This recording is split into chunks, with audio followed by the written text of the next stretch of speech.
Sacrifices and Wars of the Aztecs. Society of Consumption and Society of Enterprise. I will describe sets of social facts manifesting a general movement of the economy.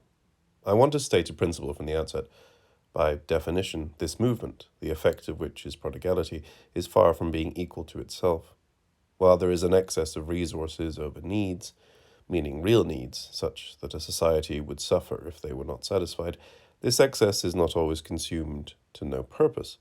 Society can grow, in which case the excess is deliberately reserved for growth. Growth regularizes. It channels a disorderly effervescence into the regularity of productive operations. But growth, to which is tied the development of knowledge, is by nature a transitory state. It cannot continue indefinitely. Man's science obviously has to correct the perspectives that result from the historical conditions of its elaboration. Nothing is more different from man enslaved to the operations of growth than the relatively free man of stable societies. The character of human life changes the moment it ceases to be guided by fantasy and begins to meet the demands of undertakings that ensure the proliferation of given works. In the same way, the face of a man changes if he goes from the turbulence of the night to the serious business of the morning. The serious humanity of growth becomes civilized, more gentle, but it tends to confuse gentleness with the value of life, and life's tranquil duration with its poetic dynamism. Under these conditions, the clear knowledge it generally has of things cannot become a full self-knowledge. It is misled by what it takes for full humanity, that is, humanity at work, living in order to work without ever fully enjoying the fruits of its labor. Of course, the man who is relatively idle, or at least unconcerned about his achievements, the type discussed in both ethnography and history, is not a consummate man either, but he helps us to gauge that which we lack. Consumption in the Aztec worldview. The Aztecs, about whom I will speak first, are poles apart from us morally. As a civilization is judged by its works, their civilization seems wretched to us. They used writing and were versed in astronomy, but all their important undertakings were useless. Their science of architecture enabled them to construct pyramids on top of which they immolated human beings. Their worldview is singularly and diametrically opposed to the activity-oriented perspective that we have. Consumption loomed just as large in their thinking as production does in ours. They were just as concerned about sacrificing as we are about working. The sun himself was in their eyes the expression of sacrifice. He was a god resembling man. He had become the sun by hurling himself into the flames of a brazier. The Spanish Franciscan Bernardino de Sahagún, who wrote in the middle of the 16th century, reports what some old Aztecs told him. It is said that before the light of day existed, the gods assembled at the place called Teotihuacan, and spoke among themselves, saying, "Who will take it upon himself to bring light to the world?" On hearing these words, a god called Techutzitlicatl presented himself and replied, "I will be the one, I will bring light to the world." The gods then spoke again and said, "Who else among you?" They looked at one another then, wondering who this would be, and none dared accept the charge. All were afraid and made excuses. One of the gods, who usually went unnoticed, did not say anything, but only listened to what the other gods were saying. The others spoke to him, saying, "Let it be you, Bubosito." And he gladly accepted, replying, "I receive your order gratefully. So be it." And the two that were chosen began immediately to do penance, which lasted 4 days. Then a fire was lit in a hearth made in a rock. The god named Techutzitlicatl only offered costly things. Instead of branches, he offered rich feathers called quetzali. Instead of grass balls, he offered gold ones. Instead of maguey spines, he offered spines made with precious stones. And instead of bloodied spines, he offered spines of red coral. And the copal he offered was of a very high quality. The Buboso, whose name was Nanahuatzin, offered 9 green water rushes bound in 3s instead of ordinary branches. He offered balls of grass and maguey spines bloodied with his own blood, and instead of copal, he offered the scabs of his boobas. A tower was made for each of these two gods in the form of a hill. On these hills they did penance for 4 nights. After the 4 nights of penance were completed, the branches and all the other objects they had used were thrown down there. The following night, a little before midnight, when they were to do their office, Tecusitzacatl was given his adornments. These consisted of a headdress of Aztec feathers and a sleeveless jacket. As for Nanauatzin, the buboso, they tied a paper headdress called a mansontli on his hair and gave him a paper stole and a paper rag for pants to wear. When midnight had come, all the gods gathered round the hearth, which was called Teotexcali, where the fire had burned for 4 days. They separated into 2 lines on the 2 sides of the fire. The 2 chosen ones took their places near the hearth, with their faces to the fire, in the middle of the 2 lines of gods. The latter were all standing, and they spoke to Tecutzitzicatl, saying, "Go on, Tecutzitzicatl, cast yourself into the fire." Hearing this, he started to throw himself into the flames. But the fire was burning high and very hot, and he stopped in fear and drew back. A second time he gathered his strength and turned to throw himself into the fire, but when he got near he stopped and did not dare go further. 4 times he tried, but could not.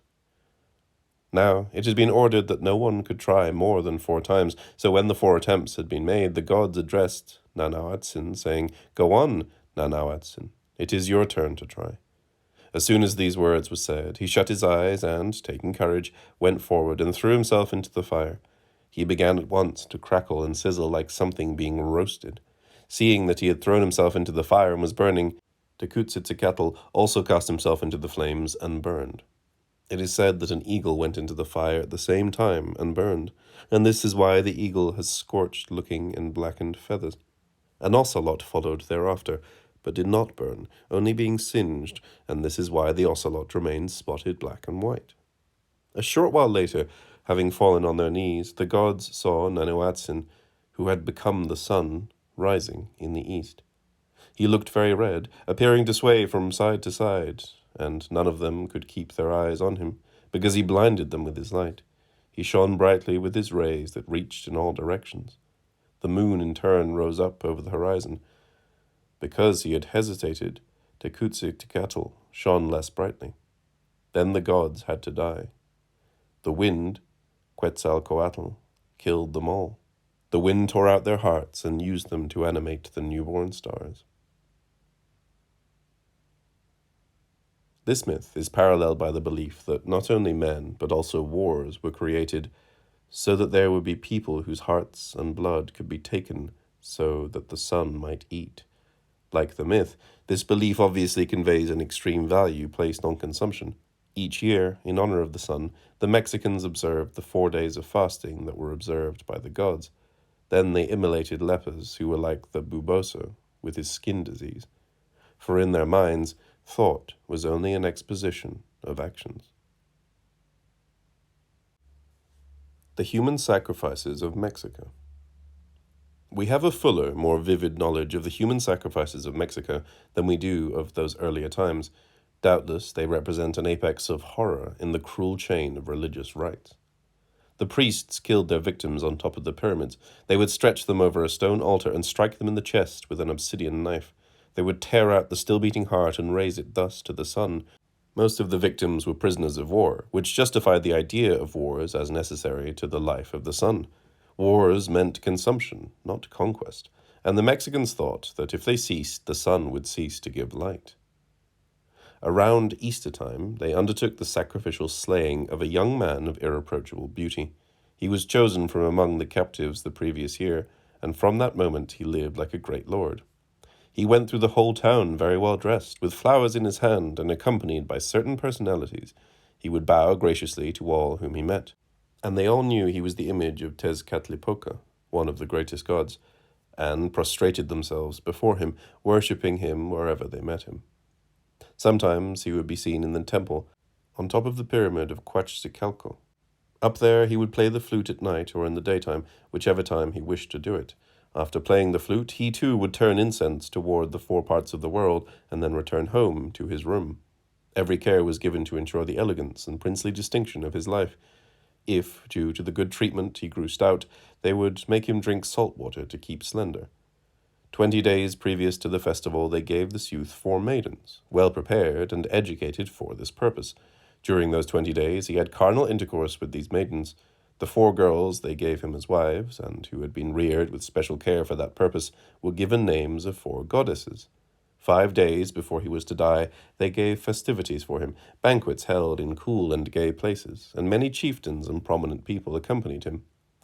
On the day of the festival, when he was to die, they took him to an oratory, which they called Tlachuchcalco. Before reaching it, at a place called Tlapituoyan, the women stepped aside and left him.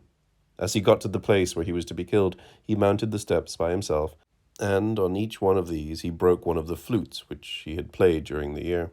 He was awaited at the top by the satraps or priests who were to kill him, and these now grabbed him and threw him onto the stone block, and, holding him by feet, hands, and head, thrown on his back, the priest who had the stone knife buried it with a mighty thrust in the victim's breast, and, after drawing it out, thrust one hand into the opening and tore out the heart, which he at once offered to the sun.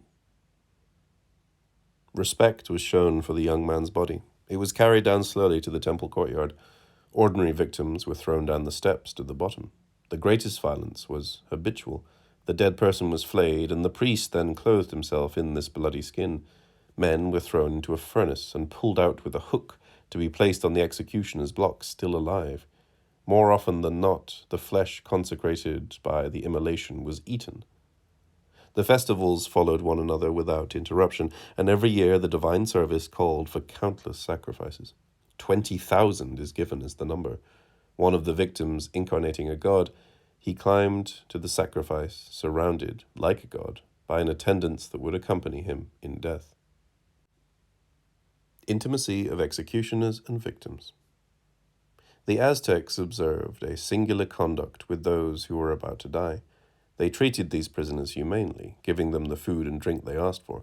Concerning a warrior who brought back a captive, then offered him in sacrifice, it was said that he had considered his captive as his own flesh and blood, calling him son, while the latter called him father. The victims would dance and sing with those who brought them to die. Efforts were often made to relieve their anguish. A woman incarnating the mother of the gods was consoled by the healers and midwives who said to her, "Don't be sad, fair friend, you will spend this night with the king, so you can rejoice." It was not made clear to her that she was to be killed, because death needed to be sudden and unexpected in her case. Ordinarily, the condemned prisoners were well aware of their fate and were forced to stay up the final night singing and dancing. Sometimes they were made to drink until drunk, or to drive away the idea of impending death, they were given a concubine. This difficult wait for death was borne better by some victims than by others. Concerning the slaves who were to die during one of the November festivals, we are told that they went to the homes of their masters to bid them goodbye. They were singing in a very loud voice, so loud that it seemed to split their breast, and upon reaching the house of their masters, they dipped both hands in the bowls of paint or of ink, and put them on the lintels of the doors and the posts of the houses, leaving their imprint in colours. The same they did in the houses of their relatives. Some of them who were lion-hearted would eat as usual, others could not eat, thinking of the death they soon would have to suffer. A slave who represented the goddess Ilamatecutli was dressed entirely in white, adorned with white and black feathers, and her face was painted half black and half white. Previous to being killed, this woman had to dance, and the old men played the tune for this dance, and the singers sang the songs. And while she danced, she cried, sighed, and worried, knowing that her death was so close at hand. In the autumn, women were sacrificed in a temple called Coatlan. Some of them, upon climbing the steps, were singing. Others screamed, and still others cried. The religious character of the wars. These sacrifices of prisoners cannot be understood apart from the conditions that made them possible. Wars and the assumed risk of death. The Mexicans shed blood only provided that they risked dying. They were conscious of this enchantment of war and sacrifice. The midwife would cut the umbilical cord of the newborn baby boy and say to him, "I cut your navel in the middle of your body. Know and understand that the house in which you are born is not your dwelling. It is your cradle, the place where you lay your head. Your true land is elsewhere. You were promised for other places. You belong to the countryside where battles are fought. You were sent to go there. Your function and your skill is warfare. Your duty is to give the sun the blood of your enemies to drink, and to supply the earth with the bodies of your enemies to eat. As for your native land, your legacy and your happiness, you will find them in the house of the sun in the sky. You will be fortunate to be found worthy of dying on the battlefield, decorated with flowers. What I now cut from your body and from the middle of your stomach rightly belongs to Tlatecuhtli, who is the earth and the sun. When war begins to seethe and the soldiers assemble, we shall put it in the hands of those who are valorous soldiers, so that they might give it to your father and mother, the earth and the sun. They will bury it in the middle of the field where the battles are fought. This will be the proof that you are offered and promised to the earth and the sun. This will be the sign that you profess this office of warfare, and your name will be written in the field of battle, so that your name and your person will not be forgotten. This precious offering collected from your body is like the offering of a maguey spine, of reeds for smoking and axcoyatl branches. Through it your vow and sacrifice are confirmed. The individual who brought back a captive had just as much of a share in the sacred office as the priest. A first bowl of the victim's blood, drained from the wound, was offered to the sun by the priests. A second bowl was collected by the sacrificer. The latter would go before the images of the gods and wet their lips with the warm blood. The body of the sacrificed was his by right. He would carry it home, setting aside the head, and the rest would be eaten at a banquet, cooked without salt or spices, but eaten by the invited guests, not by the sacrificer, who regarded his victim as a son, as a second self. At the dance that ended the feast, the warrior would hold the victim's head in his hands. If the warrior had himself been overcome instead of returning a victor, his death on the field of battle would have had the same meaning as the ritual sacrifice of his prisoner. It would also have satisfied the hungry gods. This was said in the prayer to Tezcatlipoca for the soldiers. In truth, you are not wrong to want them to die in battle, for you did not send them into this world for any other purpose than to serve as food for the sun and the earth with their blood and their flesh. Satiated with blood and flesh, the sun gave glory to the soul in his palace. There the war dead mingled with the immolated prisoners. The meaning of death in combat was brought out in the same prayer. Make them bold and courageous, remove all weakness from their hearts, so that they may not only receive death joyfully, but desire it, and find charm and sweetness therein, so that they do not fear arrows or swords, but rather consider them a pleasant thing, as if they were flowers and exquisite dishes of food. From the primacy of religion to the primacy of military effectiveness. The value of warfare in Mexican society cannot mislead us. It was not a military society. Religion remained the obvious key to its workings. If the Aztecs must be situated, they belong among the warrior societies, in which pure, uncalculated violence and the ostentatious forms of combat held sway. The reasoned organization of war and conquest was unknown to them. A truly military society is a venture society, for which war means a development of power, an orderly progression of empire. It is a relatively mild society. It makes a custom of the rational principles of enterprise, whose purpose is given in the future, and it excludes the madness of sacrifice.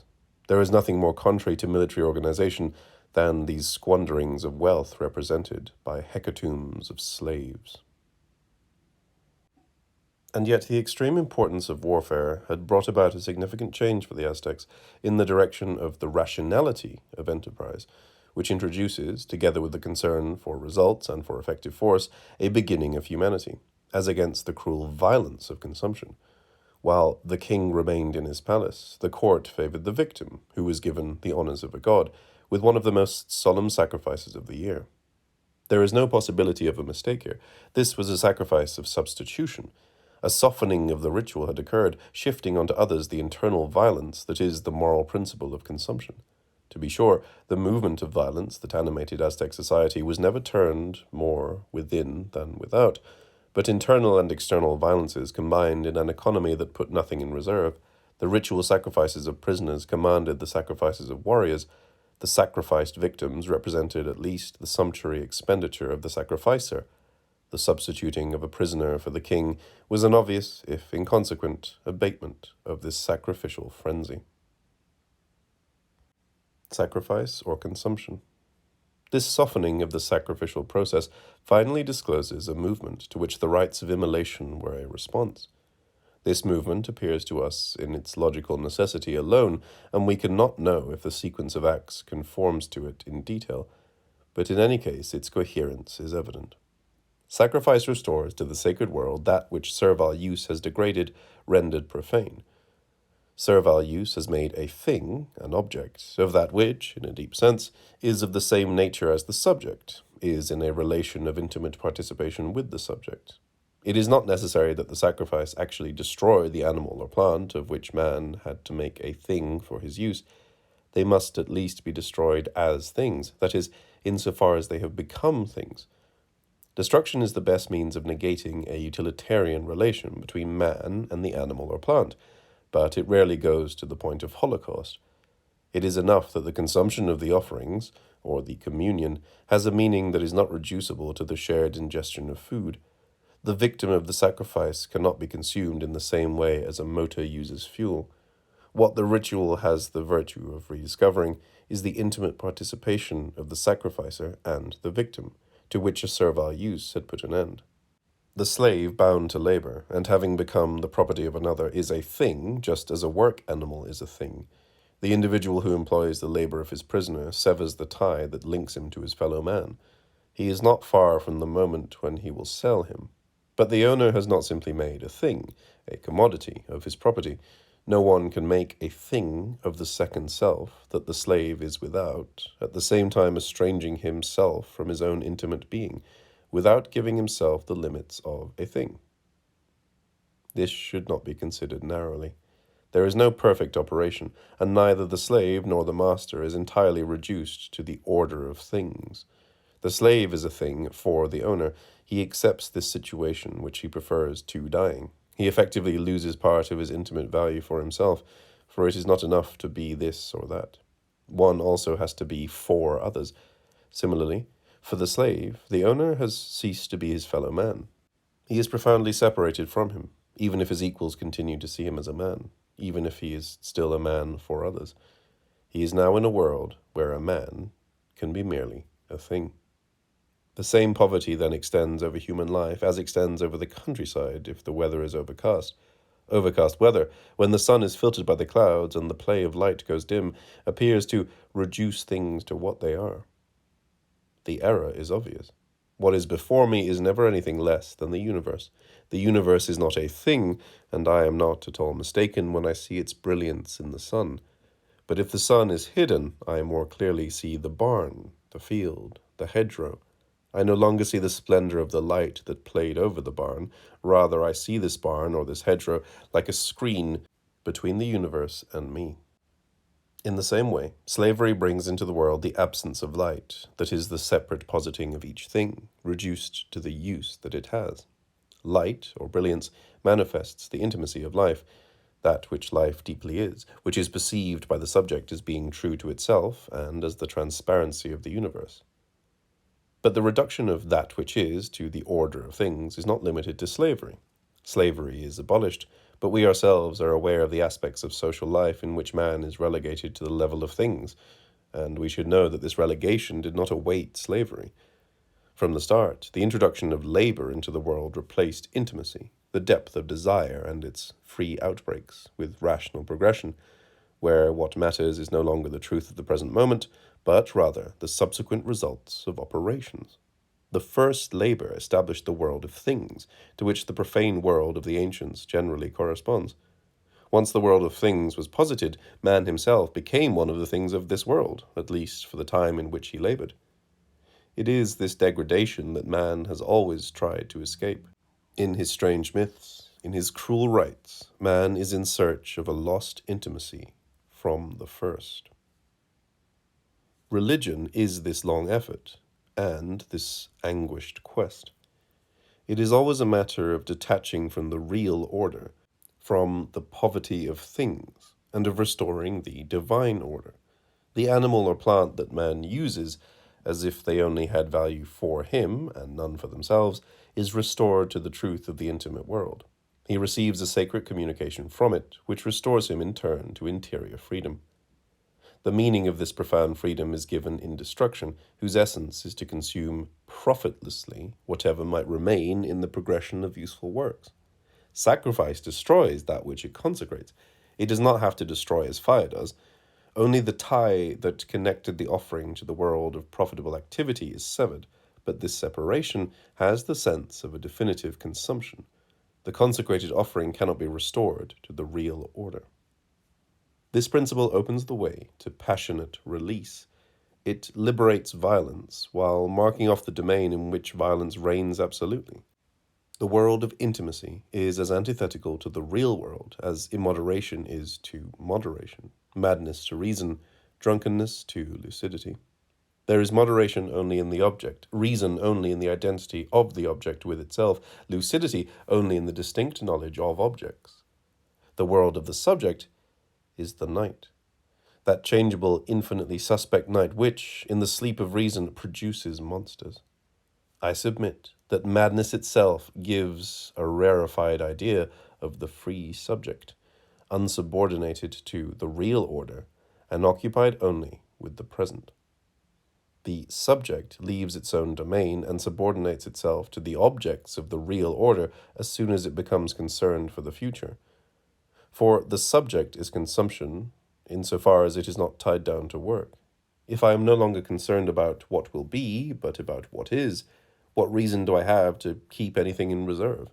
I can at once, in disorder, make an instantaneous consumption of all that I possess.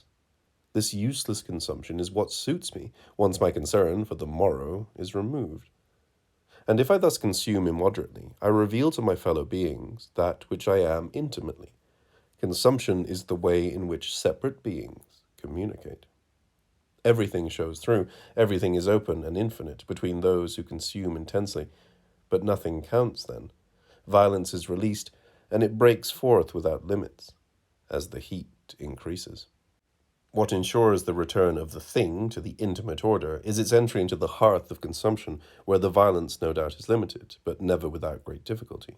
It is always the purpose of sacrifice to give destruction its due, to save the rest from a mortal danger of contagion. All those who have to do with sacrifice are in danger, but its limited ritual form regularly has the effect of protecting those who offer it. Sacrifice is heat, in which the intimacy of those who make up the system of common works is rediscovered. Violence is its principle, but the works limit it in time and space. It is subordinated to the concern for uniting and preserving the commonality. The individuals break loose, but a breaking loose that melts them and blends them indiscriminately with their fellow beings helps to connect them together in the operations of secular time. It is not yet a matter of enterprise, which absorbs the excess forces with a view to the unlimited development of wealth. The works in question only aim at continuance. They only predetermine the limits of the festival, whose renewal is ensured by their fecundity, which has its source in the festival itself. But the community is saved from ruination. The victim is given over to violence. The victim, sacred and cursed. The victim is a surplus taken from the mass of useful wealth, and he can only be withdrawn from it in order to be consumed profitlessly, and therefore utterly destroyed. Once chosen, he is the accursed share, destined for violent consumption. But the curse tears him away from the order of things. It gives him a recognizable figure, which now radiates intimacy, anguish, the profundity of living beings. Nothing is more striking than the attention that is lavished on him. Being a thing, he cannot truly be withdrawn from the real order, which binds him, unless destruction rids him of his thinghood, eliminating his usefulness once and for all. As soon as he is consecrated, and during the time between the consecration and death, he enters into the closeness of the sacrifices and participates in their consumptions. He is one of their own, and in the festival in which he will perish, he sings, dances, and enjoys all the pleasures with them. There is no more servility in him. He can receive arms and fight. He is lost in the immense confusion of the festival, and that is precisely his undoing. The victim will be the only one, in fact, to leave the real order entirely, for he alone is carried along to the end by the movement of the festival. The sacrificer is divine only with reservations. The future is heavily reserved in him. The future is the weight that he bears as a thing. The official theologians, whose traditions Sahagun collected, were well aware of this, for they placed the voluntary sacrifice of Nanoatzin above the others, praised warriors for being consumed by the gods, and gave divinity the meaning of consumption. We cannot know to what extent the victims of Mexico accepted their fate. It may be that, in a sense, certain of them considered it an honor to be offered to the gods, but their immolation was not voluntary. Moreover, it is clear that, from the time of Sahagun's informants, these death orgies were tolerated because they impressed foreigners. The Mexicans immolated children that were chosen from among their own, but severe penalties had to be decreed against those who walked away from their procession when they went up to the altars. Sacrifice comprises a mixture of anguish and frenzy. The frenzy is more powerful than the anguish, but only providing its effects are diverted to the exterior, onto a foreign prisoner. It suffices for the sacrificer to give up the wealth that the victim could have been for him. This understandable lack of rigor does not, however, change the meaning of the ritual. The only valid excess was one that went beyond the bounds, and one whose consumption appeared worthy of the gods. This was the price men paid to escape their downfall and remove the weight introduced in them by the avarice and cold calculation of the real order.